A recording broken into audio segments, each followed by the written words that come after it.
Welcome back to another segment of Behind the Scenes of the Waltons as I take more of your questions in a segment of Ask Judy.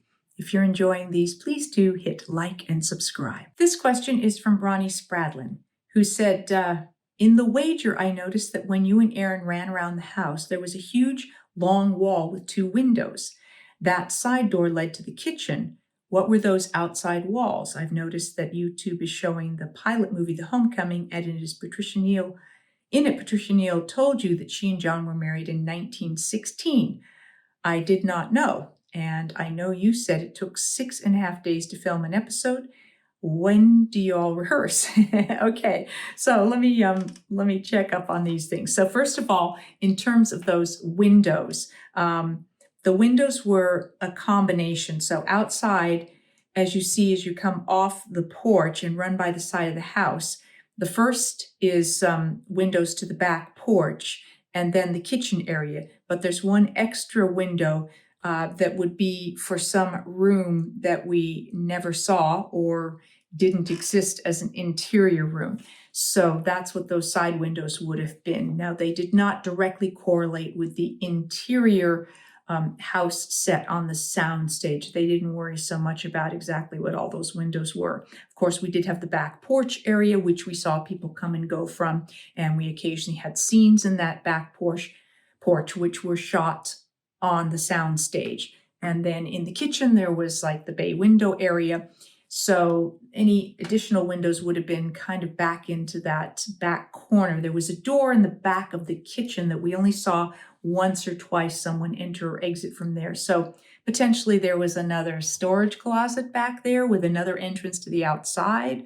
So perhaps it was meant to be a window in there. And then as regards to timelines on John and Olivia's marriage in 1916, as we know, these dates are very movable targets, and they have changed over the episodes, and particularly in the reunion movies where the timelines don't match up at all. So we just ask viewers to please suspend belief and go along for the ride with us. And then you wanted to know about the shooting schedule. Well, we did take 6.5 days to film. We filmed Monday through Friday. So we were typically changing over episodes midweek and often even in the middle of a day. So it might be that the half day of an episode was on a Wednesday morning, and then after lunch, the next episode, the half day of the next episode would start, and then it would go for another 6 full days. So that was the way that kind of ran. As for rehearsal, we didn't do separate rehearsal. Basically, when we were going to shoot a scene, they'd call the actors who were in the scene to the set, and it was not so much a rehearsing the scene as a blocking the scene, setting the movement for it so that the camera could be placed and then the lighting could happen. So they'd come in, they'd stage the scene, and then they would send the actors away to change their clothes or get their hair or makeup fixed or anything that was needed while the lighting took place. And then we would come in and we might run through the scene to make sure the camera moves or anything like that were organized and set, and the actors' timing of things was all together, and then we would shoot. If actors felt like they needed more rehearsal, then sometimes we would grab each other when they were lighting and say, hey, can we run through the scene a few times? Sometimes I'd do that if it was smaller scenes, a one-on-one scene with someone, but mostly we were so used to it by then, we as, the main cast, that we knew what we were doing. We'd come in and then we'd go through it and we'd shoot it. So there really wasn't particularly dedicated rehearsal time when we were filming. This question then is from J.M. Sask, who said, I know of one episode that had something in it that should not have been.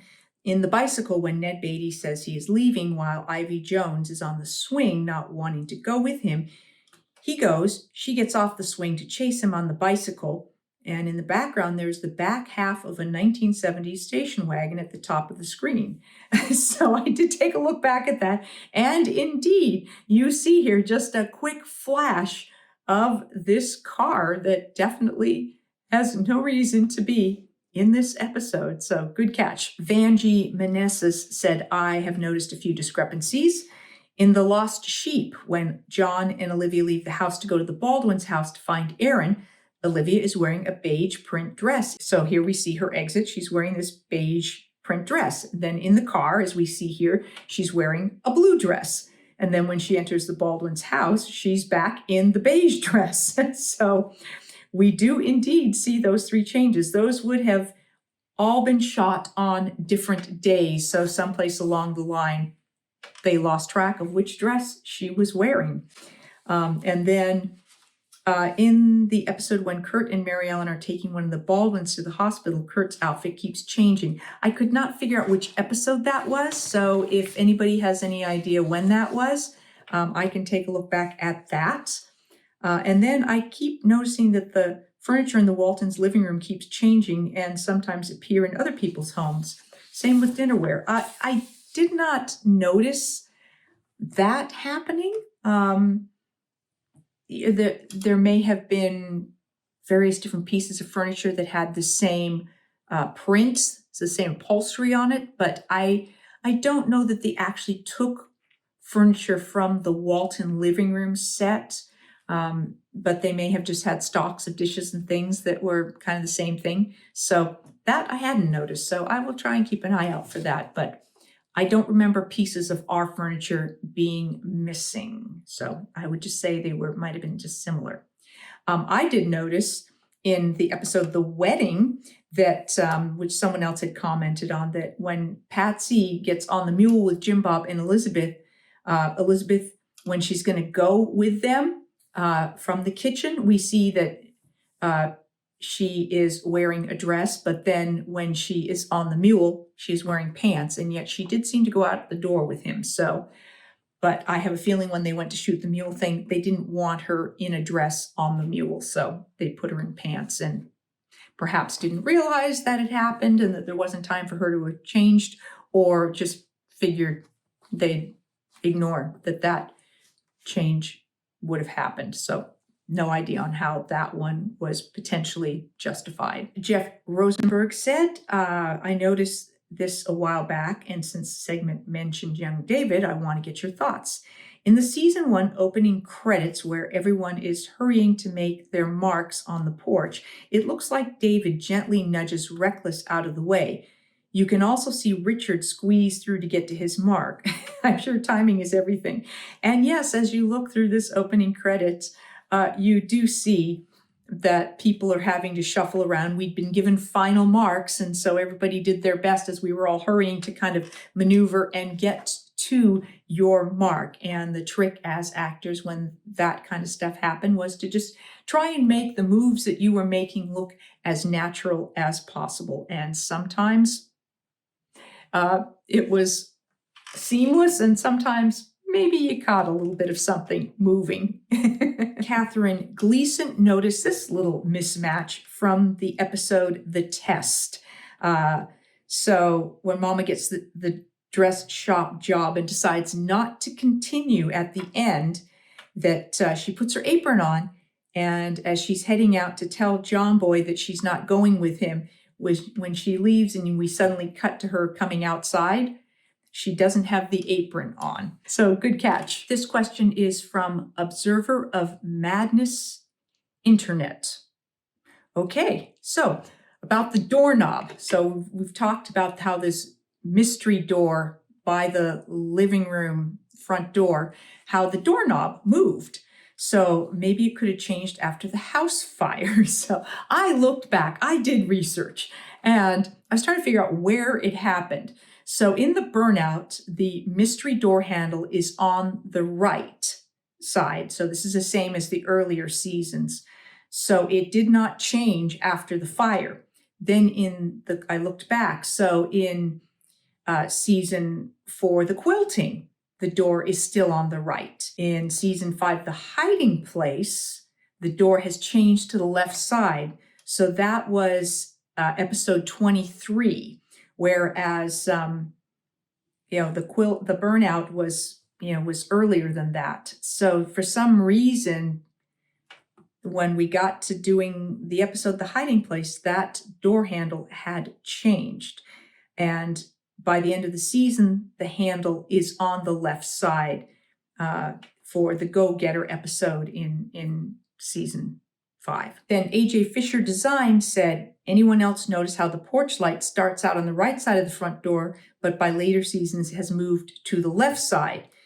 In universe, I wondered if the fire is an explanation for this, as John says something about an opportunity to rewire the house. On this one, and this also had prompted me to start watching for this porch light. So in season 5, it is on the right side of the front door. At the end of the season, the Go-Getter. Season 6, episode 22, Grandma Comes Home, it is still on the right side, so it has stayed throughout that. That's that famous broom scene with Will and Ellen at the end of that episode. Season 7, episode 1, The Empty Nest, it is now on the left side. So somehow between season 6 and season 7, this porch light changed. Season 7, episode 16, The Burden at the opening, it seems to be on the right. And then in the same episode, it's now on the left. So I spoke about that when I talked about the episode, The Burden. So that seems to be sometimes about certain shots and whether they were stock shots, whether they were pulled from an earlier episode to be used because they didn't reshoot something. So that's what I have for you on the moving porch light. And here, Minpath caught me in an oops moment. She said in the episode, The Burnout, I noticed something that when Erin was in the mirror admiring her dress, you told her that vanity was one of the 7 deadly sins. As she started speaking, you actually mouthed what she was saying. So I looked back and I thought, oh no, I never would have done that. But it does indeed appear that my lips are moving as she is talking. So I'd say you're probably right. There's a good possibility that for some reason I was mouthing her line, which hopefully that was the only time I did that. But yeah, good catch. My bad. This one from Jay Simonis. I remember the Waltons being shown dubbed in Brazil, but only recently started watching the episodes. That's so cool. It's very comforting to watch. I miss my childhood vacations with my 2 brothers and 4 cousins, where it was a similar situation as some Waltons episodes with the parents, grandparents in a farmhouse, horses, dogs, lakes, even a pickup truck. That is so cool. I love cars and have really been enjoying the scenes with the old Ford pickup. Do you have any memories specific to the cars, like riding them or driving them? Any incidents like breakdowns or crashes? Well, they were characters. That truck was definitely like a character in the show. And that truck used to break down all the time. So quite often they would have to put a big rope on it and pull it into scenes or pull it out of scenes. They were very challenging to drive. The van that I drove, that was Kurt's van, just no power steering and very heavy. And so steering it was just a lot of work. So definitely an arm workout. And then Leslie said that she never learned to actually drive that red car that was supposed to be Cindy's red car, that she would always have to be pulled in or out of scenes, and that it was embarrassing to her. But she just couldn't figure out how to drive it. And David always spoke about how difficult Jim Bob's car was to drive. So there were a lot of issues. And I remember in the episode, The Warrior, when she pays him to drive her somewhere and to see the old warrior who's in jail, and he runs into a table and then a rut in the road trying to get out of the Walton front yard. So they were definitely a challenge. And sometimes there would be doubles for things. Like I think like the Baldwin sisters at one point had a whole thing and then ran into a tree. They ran into a fence. So in those cases, I believe they had like stunt drivers do some of those types of things. Will Gear never knew how to drive. So anytime Grandpa was supposed to be driving, it was always a double. So there were things like that, but they were wonderful cars, and I think some of them maybe were better maintained, but none of them had power steering. So always a bit more of a challenge on the driving, and then whether it was a stick or not a stick, things like that. But they were certainly wonderful to have. I hope you enjoyed this segment of Ask Judy. And if you have a question or something you've noticed or something you want more information about, just put it in the comments of any segment that you're watching. And I will be back with more behind the scenes of the Waltons and more Ask Judy. And just a reminder that Mary, Cammie, and I will be at the St. Charles Convention Center February 14 through 16 for the Women's Working Show, if you'd like to come out and see us in person. Thanks for watching.